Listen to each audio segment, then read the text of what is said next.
Ram has massively improved their HD trucks for the 25 plus model year. The Power Wagon, however, did not receive that same love.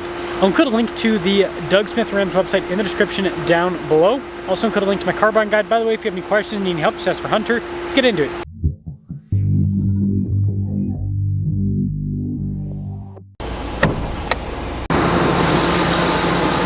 Under the hood is a 6.4 liter Hemi V8 that goes to an 8-speed automatic transmission. It puts out 405 horsepower and then 429 pound-feet of torque. I'm trying to hit 500,000 subscribers before the end of the year. I'd really appreciate it if you'd help me out with that. The Power Wagon comes with the cab lights and then really cool hood vents down below, and I love this new gray color. We've got the upgraded split light design, fog lights just below that, parking sensors, the custom Power Wagon front grille. It also has tow hooks and a winch from the factory. When it comes to front end equipment, the Power Wagon is pretty darn loaded. Tire wheel setup is 285 by 70 by 17, so yeah, they're still putting undersized tires on the Power Wagon. Ram, it's been like a decade. You gotta go bigger on the Power Wagon from the factory, no excuses. And then the Power Wagon is lifted compared to a regular HD. We also have Bilstein shocks, and the springs are supposed to be a little bit better for comfort, a little bit better. Now you've got these pretty chunky fender flares, the Ram logo, and then this is two-tone with the black on the bottom. And then heading out back, it is coil sprung in the rear. It's 2500. Now the Power Wagon is a crew cab with the 6'4" box, and again, the color looks great, the tires, dorky, come on. When it comes to key fob features, we've got our lock and unlock, remote start, tailgate drop down, and the Ram logo there on the back. LED bed lighting, we've got an outlet in the bed, and then we already have liner with this from the factory, so this thing is pretty loaded up with bed equipment. And then the tailgate's very light, so it's easy to pick that up. Giant Ram logo plastered onto the back. You do get the nicer taillights, and then we've got this upgraded off-road bumper with parking sensors in the rear. So like I said before, the exterior looks great other than the tires. Let's now check out the interior. Now this is a loaded up Power Wagon, so you've got really nice stitching and trim on the door panel. The fanciness continues onto the seats. Look at the piping and all of the stitching. The seats are perforated down the center, and you can pick it up. There's some storage underneath the seats. You also have trays that fold out, and underneath this, we've got buckets on either side.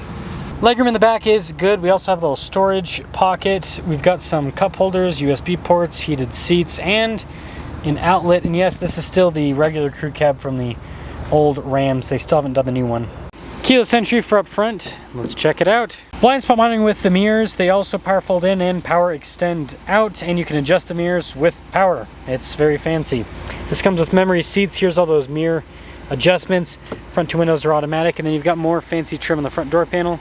Now the Power Wagon has a gross vehicle weight rating of 8,565 pounds and a payload capacity of 1,397 pounds. They still have not upgraded this like they did with the diesel 2500.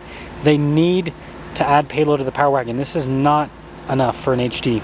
Anywho, front seats, you got the Power Wagon logo perforated down the center, power adjustments on the side with lumbar support. Light controls right there. We also have the pedal adjustment, steering wheel's manually adjustable too. Let's fire up the 6.4 Power Wagon. That's cool. Stitching in the center, which is pretty nice looking. You've got soft touch all around. The steering wheel is perforated on either side. And then there's practical controls in the front face, like your adaptive cruise control, your gear limiter function, controls for the center, and then there are radio controls on the back. Fancy stitching there on the column shifter. Now this does have a digital gauge cluster. The nice part about this obviously is how customizable it is, and you can basically see any information you want to see on the vehicle there in the center. Just a backup camera in reverse, and then you can pop to a bed cam as well. Now this has the larger infotainment system, and yeah, I still think this screen's kind of pointless compared to the slightly smaller one, because all they've really done is just added half the trailer brake controls, the tow haul mode, and then the parking sensors in the screen, and then the rest of the screen's the same as the smaller unit. So yeah, I don't know, I think this is kind of silly. But anyways, it's quick to respond. It's got analog climate controls on either side. It also has climate controls inside the screen, heated ventilated seats, heated steering wheel with this package too. Now the Power Wagon still has a sway bar disconnect, diff locks for the front and the rear. It also has a part-time four-wheel drive system and off-road cruise control, so it's a very capable pickup truck in that sense. Power Wagon there in the center console, and yeah, this has the sliding one, so you've got plenty of storage. You can move this backwards and forwards.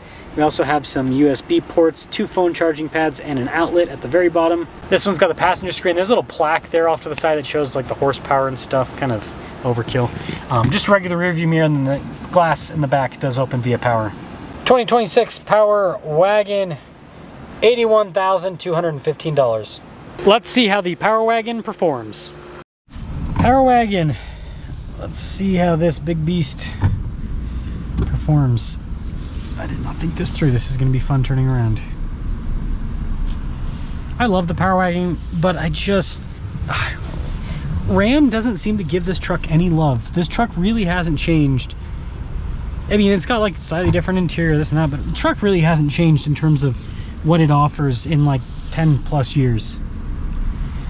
And so I don't, you know, the thing's crazy is these still sell. Like, people still come in and buy them, and you know, it's a really cool truck. So I mean, let me know if you own a Power Wagon, like why you bought it, considering the lack of payload capacity that the truck offers, and also the fact that you still can't get this thing with the diesel.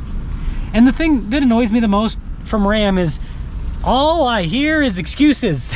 Right? You know, it's like, bring this up and then there's just, we can't do it because of the, it's like, you put a Hellcat engine in a Durango, you put a 6.4 Hemi in a Wrangler. I think you can figure it out, guys. I think you guys have the skills and the know-how to figure it out. I think it's just a thing where they go, oh, we only sell like 2.5 Power Wagons per year, so we don't really need to put them. It's like, you'd sell more than 2.5 per year. Like, if you could get a Power Wagon with what the new 2500 Cummins has, which is almost like, on average, as I've been reviewing them, about 3,000 pounds of payload capacity. So Power Wagon with 3K in terms of the payload capacity, and then you can option out with either the 6.4 Hemi or the diesel. These things would fly out, like, and give it real tires, 35s at least, if not 37s. These things would fly off the shelf so fast. They wouldn't even know, like, Ram wouldn't even know what to do with all the money they're making from selling Power Wagons. And again, this isn't like crazy stuff that would be like that technical for them to develop. Like, goodness gracious, get with AEV, because they already build a very sophisticated suspension system for the Cummins. So get with them to put that suspension system on this with a 6.4 Hemi and a Cummins version. And heck, their version fits 40s, by the way. Just saying. There's so many things that Ram could do to make this such a good truck. If you could get this with AEV stuff where you got 40s and it's got diff locks front and rear and a sway bar disconnect, again, so many would sell. Now in stock form, I mean, this truck drives fine, and this is the thing that's like, to me, it's really annoying, is this isn't any smoother or any more comfortable than a regular 2500. And so it's like, oh, you know, maybe you get super low payload, but you get a very comfortable ride. No, it's the same as any other 2500. It doesn't feel any better. So it's like you get no payload and you don't get any better ride. It sounds like I'm hating on the Power Wagon. Like I said, I love the truck. I just think that it needs some TLC in the form of a diesel engine, more payload. And again, the shocks are reliable. That's a good thing. But like I said, AEV, I've been super impressed with my Wrangler. I've got over 1,000 miles on it now. I think their suspension system should be on from the factory. Like, Ram needs to start working with them more. Chevy did it and it's paid off. Just saying.